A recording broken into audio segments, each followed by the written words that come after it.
Ahlan wa sahlan teman-teman sekalian, gimana kabarnya? Semoga semuanya dalam keadaan sehat walafiat.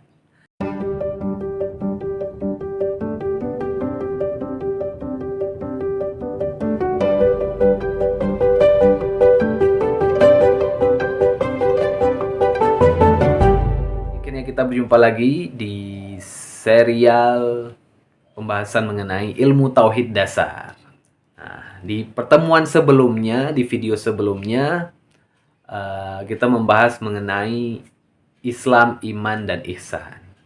Nah, bagi teman-teman yang belum nonton, bisa nonton dulu lah ya video sebelumnya supaya lebih nyambung lagi. Nah, sekarang ini kita ingin membahas tentang dalil nakli dan dalil akli.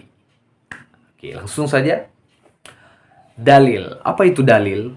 Nah, kadang mungkin kita sering dengar ya ketika ada orang bilang atau orang bertanya apa hukum melakukan ini, mana dalilnya, kenapa seperti ini, kenapa Allah menyuruh kita seperti ini, mana dalilnya. Nah, dalam akidah, dalam ilmu tauhid, dalil ini juga dipakai untuk membuktikan. Jadi secara bahasa dalil itu artinya bukti, ya. Bukti, dan menurut beberapa penulis Muslim seperti Imam Al-Amidi mengatakan pengertiannya dalil itu adalah sesuatu yang dengannya memungkinkan kita mencapai pengetahuan yang bersifat berita. Nah, kemudian ada lagi Ustadz Isnan Al-Ansori mengatakan dalil itu adalah al-mursyid ilal matlub, ya, petunjuk kepada sesuatu yang hendak dituju. Itu secara pengertian. Biar lebih paham langsung kita bagi gitu ya. Jadi dia ada dua pembagian, ada dalil nakli dan dalil akli. Ya, dalil nakli simpelnya adalah dalil teks, pembuktian dengan merujuk kepada teks, dan akli ada dalil rasional, pembuktian dengan menggunakan akal. Yang pertama dalil nakli dulu, kan? Sebagaimana istilah nakli berasal dalam bahasa Arab berasal dari kata naqala. Jadi naklun yang berarti memindahkan, mengutip. Jadi dalil nakli ini istilahnya kutipan dari teks. Nah, secara bahasanya kayak gini. Contohnya ya. Misalnya ada pernyataan, oh di kelas 1A di SMP 1 Banda Aceh ada anak bernama Fajar S. Nah, misalnya Fajar S, S-nya ya bebas lah, mau Set Boy, mau Soeharto, Soekarno, bebas. Pokoknya Fajar S. Nah, Fajar S adalah anak kelas 1A di SMP Banda Aceh. Nah, untuk membuktikannya dengan dalil nakli, maka kita merujuk kepada absen di kelas tersebut. Kita lihat di absennya. Oh, ada nama Fajar S. Berarti ya, anak ini berdasarkan absen kelas 1A, berarti dia betul-betul anak di kelas 1A itu. Nah, itu dia untuk membuktikannya. Karena tentu nggak mungkin namanya di absen kan, nggak sembarangan anak bisa tertulis namanya di situ, karena kan orang yang sekolah dan berada di kelas 1A itu pasti sudah melakukan tes masuk dan sebagainya. Berarti ini kita untuk membuktikan dulu, oh ada anak namanya ini. Itu pun untuk membuktikan, oh dia ini anak siapa, ya kan? Betul nggak namanya Fajar S? Nah, kita lihat dengan surat-surat kelahiran, misalnya di akte kelahiran atau di kartu keluarganya. Oh dia anaknya Ibu Megawati S. S-nya apa lagi nih? Megawati Soeharto Pertiwi, Susilo Purnasari, apalah pokoknya itulah. Nah, ini ada datanya di situ. Nah, bisa dibuktikan dengan KK misalnya, kartu keluarga. Nah, itu secara simpel dan secara bahasanya. Nah, kalau dalam istilah ilmu tauhid, dalil nakli itu pembuktian dengan merujuk kepada teks Al-Quran dan hadis. Nah, jadi misalnya ketika ditanya, betulkah Allah itu Tuhan kita? Betulkah Allah itu pencipta kita? Maka kita rujuk kepada Al-Quran. Di situ kita bisa baca ayat Qul huwallahu ahad. wa ilahukum ilahu wahid, atau alhamdulillahirabbil alamin, segala puji bagi Allah Tuhan semesta alam. Banyak ayat-ayat mengatakan tentang ketuhanan Allah. Berarti ada nih di Quran, gitu juga di hadis. Misalnya ini menjadi dalil nakli. Ini yang dimaksud dengan dalil nakli, pembuktiannya merujuk kepada teks. Ya, sampai di sini paham lah ya. Kalau nggak paham tinggal ngulang aja. Kemudian kita lanjut ke dalil akli. Nah, dalil akli adalah dalil rasional, dalil pembuktian yang dengan menggunakan akal. Nah, misalnya kayak tadi kita buktikan, betul nggak Fajar S ini anak kelas 1A di SMP Banda Aceh. Ya, kita tengok di situ, oh dia, kita lihat ketika ada murid-murid sedang belajar sama gurunya, wah ada Fajar duduk di situ. Nah, berarti secara akal kita buktikan, berarti Fajar S pasti di kelas 1A ini, karena kalau dia bukan di kelas 1A ini pasti di kelas lain kan. Ya iyalah. Ya maksudnya yang di kelas 1A hanya anak-anak kelas 1A aja gitu. 1B, 1C di kelasnya masing-masing gitu. Kan. Nah, itu kita buktikan juga tuh dengan akal, kita bisa menangkap itu. Dan juga saya dia pasti mempunyai seorang ibu, dia dilahirkan oleh seorang ibu, itu udah pasti. Akal tuh pasti menerima ketika seorang anak pasti dilahirkan oleh seorang ibu, pasti dia punya ibu. Akal nggak bisa nerima kalau si anak ini lahir sendiri, dia nggak mungkin. Nah, gitu ya.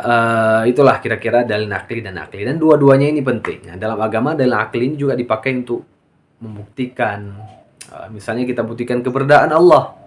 Gimana akal kita nih bisa nerima Allah itu ada? Kita melihat, adanya alam semesta, adanya kehidupan dunia akhirat. Gak mungkin dunia ini, alam ini tiba-tiba ada. Setingkat meja aja pasti ada yang buat itu. Ada yang buat, ada yang ngecat, ada yang jual. Ya kan? Baju kita misalnya UPC ini pasti ada yang buat, gak mungkin tiba-tiba jadi gitu. Nah, begitupun dunia ini pasti ada yang menciptakan. Yang menciptakan ini pasti yang ada sebelum dunia ini ada semuanya, yaitu Allah Subhanahu wa taala. Nah, itu kira-kira contoh penggunaan dalil nakli dan akli secara simpelnya. Nah, kemudian ada pertanyaan. Apa pula pertanyaannya? Oh ya, kenapa dalil nakli dan dalil akli ini penting? Kenapa dia perlu kita ketahui dua hal ini? Nah, menurut Al-Ustadz Kiai Haji Imam Zarkashi, dalil nakli itu ibarat obor ya, atau senter. Dan dalil akli itu ibarat mata. Nah, jadi anggaplah dunia ini belum ada lampu semuanya, masih gelap. Lampu ini adalah dalil naklinya, dan mata ini sebagai dalil akli. Kalau kita pakai salah satu aja, maka nggak lengkap, ya kan? Misalnya kita hidupin lampu, hidupin senter atau obor, tapi mata kita tutup. Nah, ini ibarat kita pakai dalil nakli saja, dalil akli nggak aku pakai. Makanya sama aja, nggak nampak apa-apa. Nah, gitupun ketika kita buka mata, obornya kita tutup, senternya kita matiin. Ibarat kita pakai dalil akli saja. Nah, apa yang kita lihat gelap semua. Maka nggak lengkap. Maka dalil nakli dan dalil akli harus dipakai dua-duanya. Nah, dia saling melengkapi. Nah, kalau orang bilang, dalil nakli aja yang penting, kita merujuk Quran Sunnah aja, semuanya harus ada di Quran dan As-Sunnah. Nah, kita harus pahami sumber pengambilan hukum dalam Islam itu kan ada 4, Al-Quran, As-Sunnah, Ijma', Qiyas. Dan 4 hal ini memakai dua ini dalil nakli akli. Misalnya ijma'. Ketika sesuatu nggak ada di Quran dan As-Sunnah, maka ulama merumuskan hukum itu. Dan merumuskan hukum itu dari mana? Ya mereka memakai dalil akli juga. Ya memakai kias misalnya. Itu kan analogi dari akal. Misalnya mencari tentang hukum ganja apa hukumnya? Nggak ada di Quran, nggak tertulis. Rokok apa nggak tertulis. Kemudian diambillah analogi, dikiaskan. Ganja itu bisa menyebabkan orang mabuk misalnya, ya kan? hilang kesadaran misalnya gitu. Oh, sama halnya dengan khomar. Nah, khomar di Quran diharamkan karena mabuknya. Maka ganjanya dimabukkan. Diharamkan karena mabuknya juga. Itu kan penggunaan dalil akli juga di situ. Nah, jadi nggak lengkap, dan justru ketika kita bilang dalil nakli saja yang kita pakai, Quran sunnah saja, Quran hadis saja. Justru itu kita nggak memakai dalil nakli sepenuhnya. Kan karena di Quran kan banyak ayat-ayat tentang anjuran memakai akal. Afala taqilun, afala tatafakkarun dan sebagainya. Berarti kita nggak menggunakan akal, itu nggak menggunakan Al-Quran juga, kita nggak mengamalkan.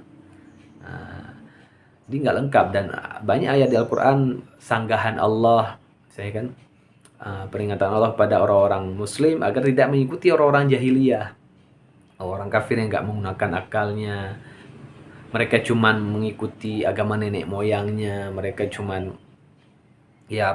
seperti menyembah berhala, menyembah roh-roh apa, itu kan sesuatu yang nggak masuk akal. Mereka nggak menggunakan akalnya untuk mencari kebenaran. Dan Allah juga memberi pelajaran seperti kisahnya Nabi Ibrahim ketika mencari Tuhan, ya kan, melihat bulan, bintang. Oh, ini Tuhan saya, ternyata hilang ketika paginya. Melihat matahari, oh ini Tuhan saya, kayaknya hilang ketika malamnya. Akhirnya Nabi Ibrahim menyimpulkan, memakai logikanya, bahwasanya pasti Tuhan saya ini yang lebih hebat dari hal itu semua, yang menciptakan matahari, bulan, bintang, semuanya. Itu seperti tertera di surat Al-An'am itu ya. Nah, ini kan ada di dalam nakli, bahwasanya kita ini diperintahkan untuk menggunakan akal kita.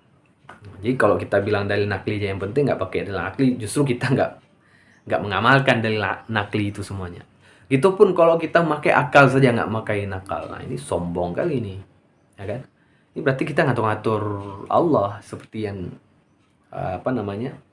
dilakukan oleh kaum Mu'tazilah, kaum yang sok rasional lah istilahnya. Jadi menurut mereka, orang kalau berbuat baik pasti Allah masukkan ke surga, kalau buat jahat pasti Allah masukkan ke neraka. Mereka mengatakan pasti gitu. Mereka memaksa Allah. Oh, Allah harus masukkan ke surga orang yang baik dan ke neraka orang yang jahat. Nah, ini kan berarti ngatur-ngatur Allah. Nah, itu kan terserah Allah lah kan. Nah, kan Allah yang punya kuasa, Allah punya sifat jaiz gitu. Nah, ya kan? Ya juzu bihaqqi ta'ala ay yakhluqal khaira wasyarra. Nah, terserah Allah itu.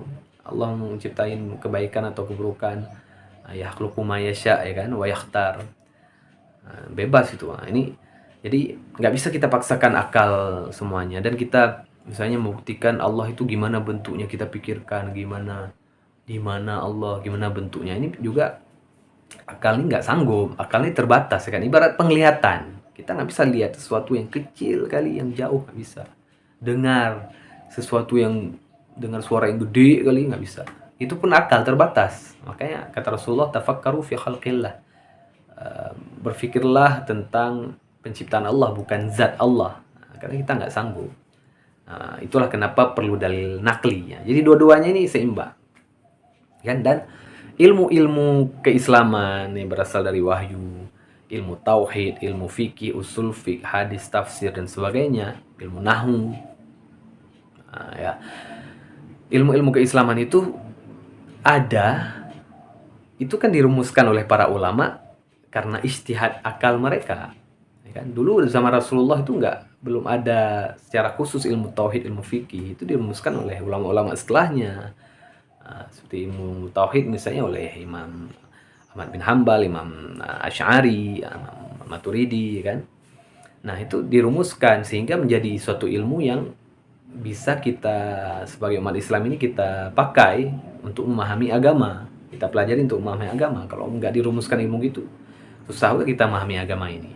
Nah, itu kan ilmu tauhid misalnya, itu dirumuskan oleh para ulama yang hidup setelah Nabi, hidup setelah para sahabat, yang mana mereka menggabungkan dua itu, dalil nakli dan dalil akli. Jadi nggak bisa kita kesampingkan, nggak bisa kita pisah, gitu ya. Nah, kemudian yang terakhir perlu kita tahu juga, ada istilah dalam agama itu namanya taklid. Mengikuti, taklid itu secara sederhananya adalah mengikuti sesuatu tanpa memahaminya. Jadi ikut aja. Jadi ada istilah lain, ittiba ya. Kalau ittiba itu mengikuti, tapi kita mesti paham nih taklid. Saya suruh, kenapa sholat? Ya sholat aja, lihat orang lain sholat. Misalnya kayak gitu. Kenapa ke masjid? Ya lihat orang-orang ke masjid aja, nggak paham. Itu secara sederhananya kayak gitulah ya. Nah, dalam akidah, itu gimana taklid itu? Boleh nggak kita mengikuti sesuatu tapi kita nggak paham? Secara tidak langsung kan kita nggak menggunakan dalil nakli dan dalil akli ini, kita nggak mencari pembuktian. Nah, boleh nggak? Nah, di sini ada dua kategori ya, menurut para ulama ya. Saya menurut para imam-imam dalam bidang tauhid, misalnya Mu'ghazali, Ar-Razi, As-Subki dan sebagainya. Dalam bidang akidah, dalam bidang tauhid, taklid itu wajib. Salah. Maksudnya dalam bidang tauhid, taklid itu tidak boleh. Bahkan ada ulama seperti Imam Sanusi yang mengkafirkan orang yang mentaklid. Jadi kalau dalam bidang tauhid kita cuma ikut-ikut aja, nggak paham, itu nggak boleh. Kita harus memahami, kita harus menggunakan akal, kita harus menggunakan dalil nakli dan akli. Saya dalam membuktikan Allah itu ada atau enggak. Kita harus paham sifat Allah, sifat wujud. Allah itu ada, dibuktikan dengan wujud. Apa dalil naklinya, apa buktikan dengan akal, apa Allah itu gimana sifat-sifatnya. Allah itu berbeda dengan makhluk, mukhalafatul lil hawadis. Kenapa berbeda? Kita harus bisa membuktikan dengan akal ya, dengan Al-Quran dan Sunnah, dalil nakli. Gak bisa kita ikut-ikut saja, karena nanti kita nggak yakin. Nah, ini kan masalah keyakinan, kita harus betul-betul yakin. Kan iman itu kan keyakinan, kita yakini dengan hati, ikrar dan lisan, dan dengan jawarih, dengan anggota badan, termasuk akal, pikiran kita gunakan untuk menambah keyakinan kita. Jadi kalau dalam bidang tauhid, bidang akidah, itu nggak boleh taklid, ya kan? Makanya ada dalil, ada istilah dalil lain, dalil ijmali dan dalil tafsili ya. Dalil ijmali artinya kita membuktikan dengan pengetahuan yang umum, dalil tafsili dengan pengetahuan yang lebih detail.